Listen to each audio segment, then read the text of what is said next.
Okay, in terms of addressing the issue that the customer brought for getting the electricity, okay, the application process in order for a customer to get electricity, you must present proof of ownership, and that must be done in the form of either the certificate of title, the land and housing tax receipt, a deed of conveyance, a grant of probate, or the letters of administration. Those are the things that we use as documents to connect electricity as proof of ownership. Those are the things that you must have. We must identify who the owner is of that particular property, because we don't want persons to should I say sue us for trespassing on their property. So the owner of the property must come in and sign on that application form, so they're giving authorization for so and so to be in their property. So that's the first thing we identify. The building board also plays a part in where we put the meters, etc. So persons have to present their commencement certificate when they are applying for a new supply, and that is what is given to them on their plan from the building board. And when their permanent connection is required, they must present their certificate of occupancy. So we do follow these things, and in addition to that, SKELEC cannot inspect themselves. So there's an inspection department that inspects us before we can go out and give the electricity. I must admit we inherit a lot of things that should not have taken place, and so as we go along we are trying to correct those things. So you are debunking the caller's statement that there is an illegal dwelling that has SKELEC connection. You're debunking that claim. That give temporary supply. So we do give temporary what we call event supply. If you're having a function, you come into us and we pay. You pay for floodlights, you pay for the outlets if you want to make any connection. You pay for a certain period of time. Once you pay for that time, we make the connection, whenever we take it back down. That may be possible. As I said, we inherited a lot of anomalies, and those are things we are trying to fix as we go along. Okay. One super anomaly that we're trying to fix is we have persons who have meters on the inside. So we kind of encourage them to bring them on the outside. It's a little bit easier for us to get access, because when we were doing the meter changeovers, persons have meter, like these guys got to go in the back of your house to read your meter and them kind of stuff. So what about those who have dogs by their gate? That's another thing. That's why we encourage persons to bring the meter outside, because we can't tell you can't have a dog, because your dog is for your protection. For them, for the safety of our meter readers and the metering go anywhere, is to bring the meter to the gate. I mean, in the wall or whatever the case is. But you let us know before you apply for a meter removal, if you want to call it that. We call it that, meter removal. And you let us know, and we would then set it up with you, and then we work out this is what we'll be doing, and so forth and so forth. So you've had accessibility problems. Yes. So we're trying to sort out and have, because a lot of things what we're trying to do is standardize the whole process of everything that we do. But there is putting down a meter, removing a meter, applying for service, everything is, we're trying to standardize it so that if we know this is what it's supposed to be, this is what if it's supposed to be 6 feet, it's supposed to be 6 feet all around, and stuff like that. That is why we are, even for our temporary service, like when persons apply for temporary service, when you're building, it's only for 6 months. After that, then it should be upgraded to, when you do your inspection, it should be upgraded to a permanent supply. Right. So for temporary service, it's only for 6 months, because it should be about that time it would take you to build your home. Now, Terry mentioned the problem in terms of the arcing or something like that. Arcing. I know in some countries they do a lot to have on-the-ground cables or wires. We still have a lot of overhead stuff that pose a lot of is hazardous, really. Is there any plan that SKELEC has to sort of move away from the overhead wiring more into on-the-ground cables and wires? It would be good, but it's expensive. Because what we face a lot is because, remember, St. Kitts as it is a volcanic island. So, you know, it's hard to be digging underground and stuff like that. So, and it's expensive. So that is a cost. We do encourage persons like most persons who might be getting into, like, they have some developments that they're putting down.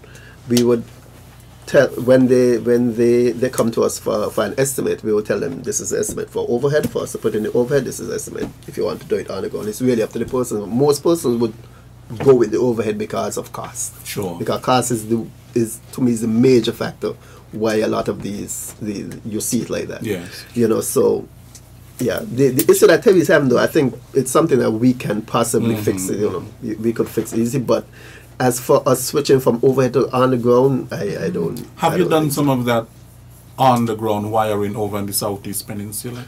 Yeah, the cabling for some of it, yes, the underground cable for some of it, yeah, it's underground. The ones from all the way through the Southeast Peninsula one, and we call it, yeah, it goes underground, and then it comes up.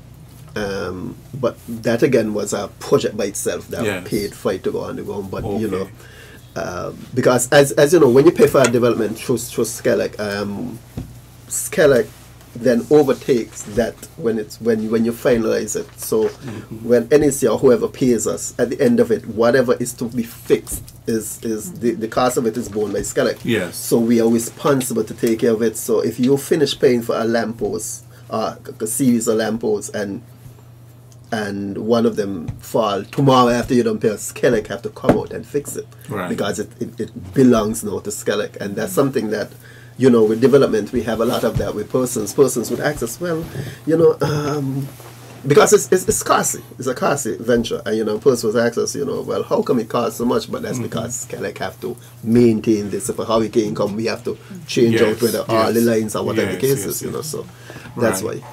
I know that you have received some commendation on today's program, and I think that is all a part of your effort in terms of your staff professional development.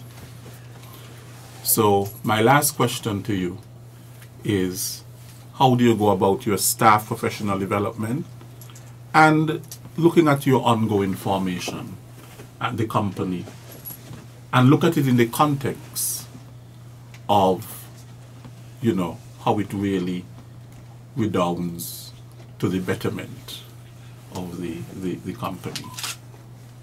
What are some of the things that you have in place for staff professional development? Okay, one of the things we have done a lot of recently is that the persons, our staff in the generation plants, we have done quite a bit of training for our staff there. And in speaking to the manager of the generation plant, one of the things that he says is that because of the training, overseas training I'm talking about, that the persons when they come back, not only have they gained new knowledge, but their whole appreciation and their interest on the job has really changed. And that's one of the things he has mentioned that is a benefit of some of the training that we have been doing. Even in this year's budget, one of the things we have budgeted for is to have some have a consultant be employed, contracted to do some work on like our appraisal system and our whole performance management system. So we are hoping that that can really take root this year. Sure. Okay. In addition to that, we have our employee of the month system, and so we take that opportunity to recognize staff who are doing very well. Prior to we opening our new customer service area, we had an extensive training with our customer service team, and from the training and after the environment change, you can see the whole demeanor of most of the staff. They feel more professional, they are able to serve the customers much better. And in the same token, we want to commend our staff when they do good. We don't want to just tap them on the shoulder when they're doing something wrong. We will commend them when they're doing good as well. So we have that employee of the month system. We have quarterly employee of the quarter. We have employee of the year, where we recognize that one person at the end of the year for doing well. Okay. And how we do it, because we have 3 different divisions at SKELEC: administration, generation, transmission, and distribution. We do the employee of the month separate for each, because you can't use the same grading system across all 3. So we have to do it differently for each one. So we basically have 3 employees of the month, 3 employees of the quarter, and so forth. Yeah, because that's the only way we can grade them, because it's hard to grade like one of our maintenance engineer versus one of our customer service staff, So that's how we do it. Well, folks, we are out of time. The time went by very quickly, and so I would ask you if you have anything that you want to say in closing. Well, thanks again for having us. We did have, I for one did enjoy this session, and I just want to reiterate one thing, that really, if customers out there, you have any issues with any service that we are offering you, we ask you to please come in, do a service order, and then we will try to the best of our ability to rectify whatever it is that is a problem that you're experiencing. For persons who know that they are in arrears on their payments, we ask you please to come into the office tomorrow and make an arrangement, make a payment, make an arrangement. Because like we say, we have started this connection, and we are sending letters, we are calling, but do not wait for a letter, because a letter may have been sent to you which you may not have received. So we ask customers to come in and bring their account up to date, or come in and make a payment. Sancha? I too would like to thank you for inviting us to come here. It gave us an opportunity to educate the public on what exactly SKELEC is all about. One of the points that I mentioned regarding proof of ownership, because I know a lot of customers have issues with having the certificate of title, etc., etc. We do have provisions in place for persons who don't have the proof of ownership. For example, if you don't have your proof of ownership, somebody within the community may know that you have been occupying that premises for X, Y, and Z time. And so we ask that person to bring a formal letter. In addition to that, we have you sign an indemnity statement where it takes SKELEC away from the liability should that the real owner do decide to come in and say, that's my property, I did not require any electricity in that premises. Okay, so you can bring in a letter from the Minister of Government, Minister of Religion, Notary Public, etc. Those are the tools that we use. I also want to publicly thank my staff, because I've been with SKELEC from August 2011 to current, and they have been doing a tremendous job. We have a long way to go still, but I do want to commend them for the efforts that they've made thus far. Gary? I would like to commend and follow with Sancha and well, first thank you, and we'll follow up with Sancha and commend the rest of the staff, because our technical staff, because our customers here will come customer service staff and our billing staff, etc.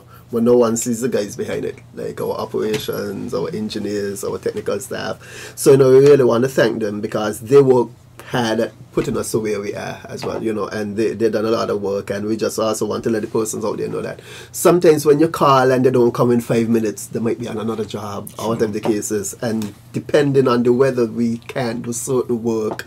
So sometimes persons don't understand why we can't put back on the electricity 1 o'clock in the morning when it's storming and stuff like that, because safety first. Nobody wants to tell this person's family that they died because they were doing whatever. So we just want to let persons know that the guys work hard, and be appreciative of them.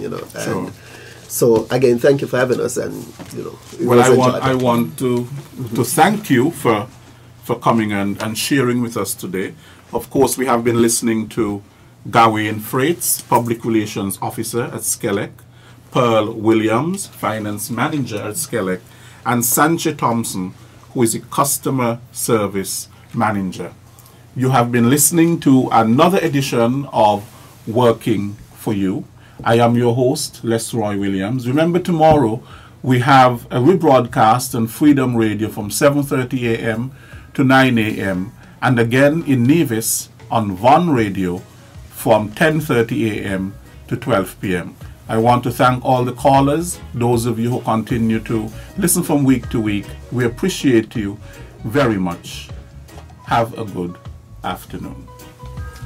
Working for you.